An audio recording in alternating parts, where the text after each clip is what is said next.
Akarshan Films present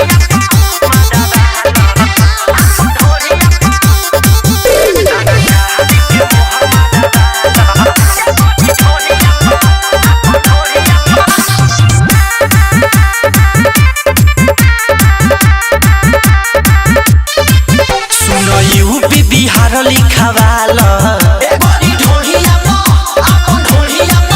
सारा गाड़ी के मोहर मारावाला मिली तोरा बड़ी सुकून जवन बोलियो कर हो जाई खून आ सीधे टांग दे हम ओकरा के अपना दुनलिया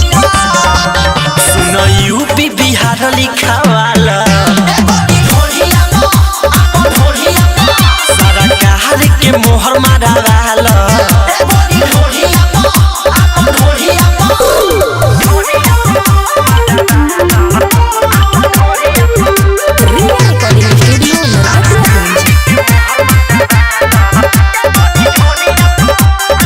अरे रह भूखिलल बारू भाग से मिलल परबतिया को हमारा तू गौर घूमे जाई भूसहर चाहे गाँव नहर केहू डाली न तहारा पकवा ए हसीना अरे मान जाओ अरे रह भूखिलल बारू भाग से मिलल परबतिया को हमारा तू गौर घूमे जाई भूसहर चाहे गाँव नहर केहू डाली न तहारा पकवा बुझ तू ये हो हसीना चलबू रोड पतान के तू सीना कोनो सटे नहीं पाई रानी तोहारा पजरिया सुन यूपी बिहार लिखवाला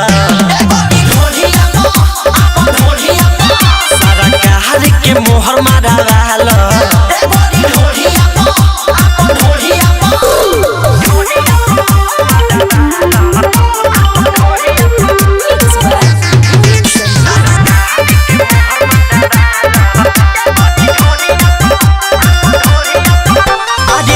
चमका के फेसियल करा के घूम मार के लाली होई जाई गदत जवन बोली मदत रहिए संगवा में शिवम बावाली हरे रूप चमका के फेसियल करा के घूम मार के लाली होई जाई गदत जवन बोली मदत रहिए संगवा में शिवम बावाली जाई भाग तो हर लाज कहता रे राम बलि राज खुश होई के सुतबू अंकितावा के बबी हो न मरिया सुन यूपी बिहार लिखवाला सारा गाड़ी के मोहर मारावाला